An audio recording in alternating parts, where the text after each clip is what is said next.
All right, guys, so we're going to talk about sign compatibility here, sun sign compatibility.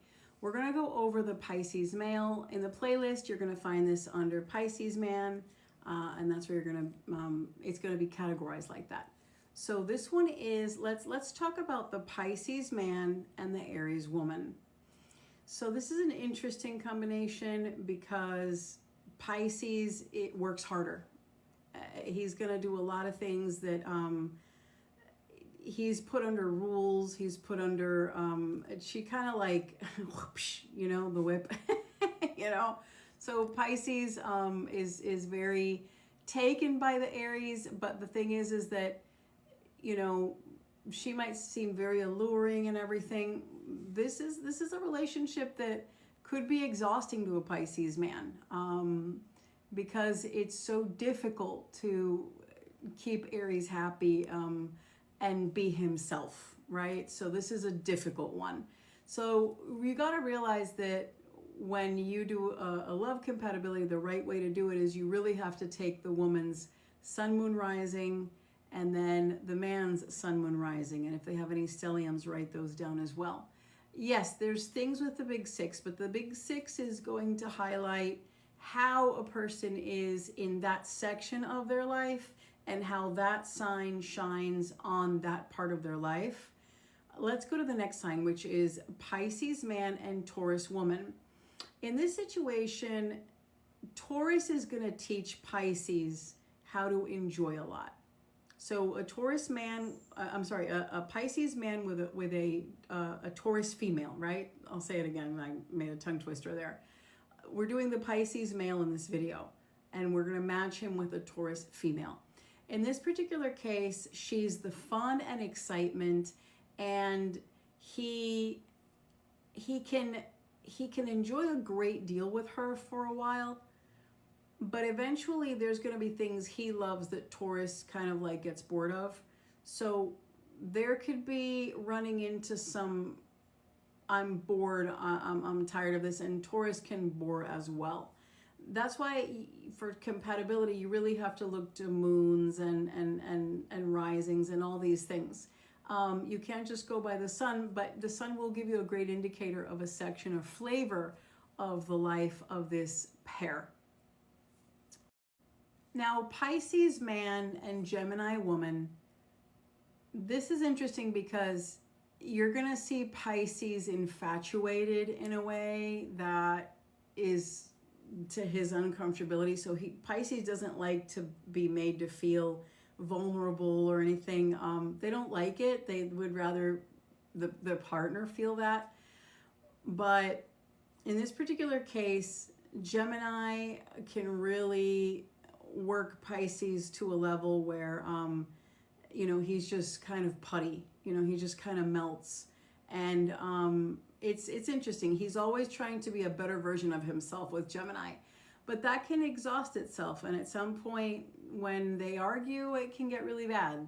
And this can sour. So this is something that, you know, you have to keep a watchful eye on, because it's kind of like, will Gemini really have the time to listen to Pisces and what he wants? This is a struggle here. You know, the Gemini has to come first, and this is how the Pisces feels. And like I said, at first, it's hang on her every word when he does fall in love. You know, when he really did fall in, this is this infatuation. So all the scenarios I'm giving you is when the Pisces male has fallen in love with the example of the female sign that I'm giving. It's not going to be like crush or I don't know or situationship or anything like that. It's when a Pisces is in love. So the Pisces man and the Cancer woman can be exhausting. It's just too emotional.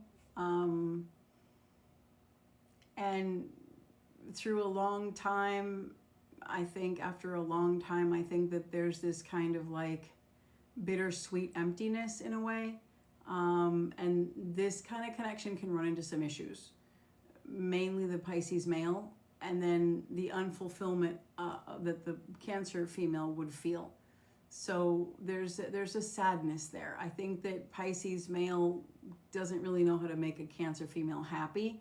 Yeah, Now, a Pisces man in love with a Leo woman, this is adventurous and fun for him. Again, you have to look at all three identities, sun, moon, rising, with her sun, moon, rising, and consider stelliums if they have any. And I can't say that enough. I can't stress that enough. Yes, the big six is important, but that's not as strong as the identities. And that you do have to take that into consideration, every other part of the chart, when you are evaluating life together, the synastry together. But when you look at what they bring out in each other and the vibe of the couple, you really have to look to just the identities. In this particular case, we're highlighting the sun. Western astrology, Western tropical, is based on the sun, so it's the most important. Not that we're not going to get into the debate of, oh, sun, moon, rising, what's more important. What's more important is your identities.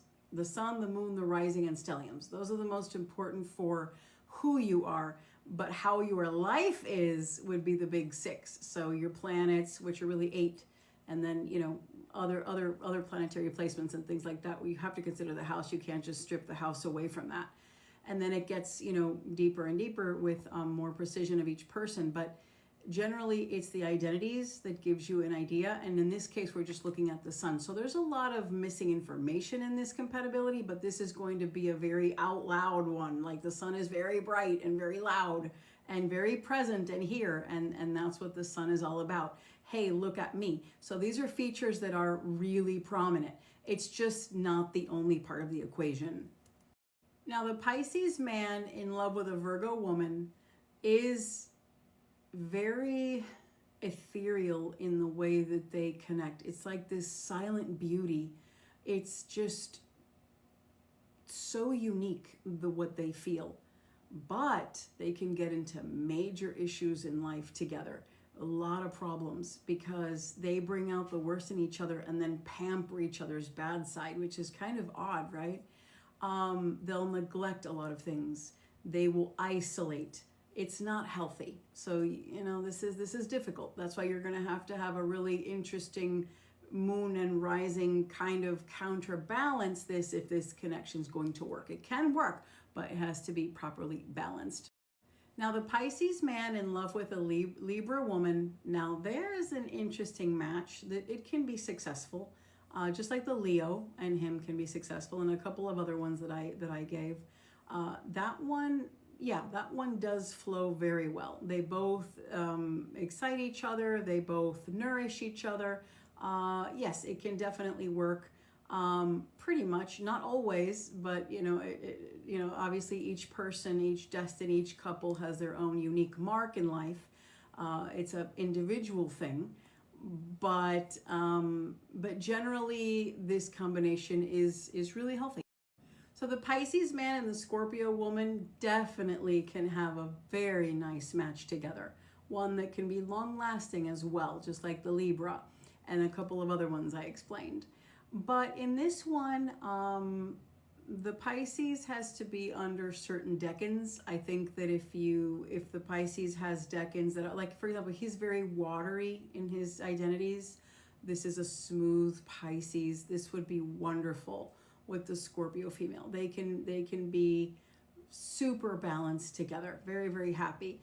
But it has to be one of these Pisces that fit, you know, that kind of like suave, you know. He can't be one of the robust Pisces. So the Pisces man and the Capricorn woman can be a little bit bittersweet. I think the Capricorn female at the end could be a little hurt by him. Now, Pisces man and Aquarius woman is make or break. It's just some will make it and some will just break right away. And if it lasts, it lasts. Pisces and Sag are extremely fun, but the Sag could get bored of the Pisces eventually. It remains to be seen, but I've seen those connections go kaboom. Now, Pisces and Pisces, Pisces male sun with female sun, Pisces female sun, that is, they at some point will naturally gravitate toward each other. Pisces to Pisces is like a magnet, but it doesn't last. And it's the worst connection later on, but they are just amazing at first. All right, I hope this helps. I have a lot more to cover in future videos. All right, guys.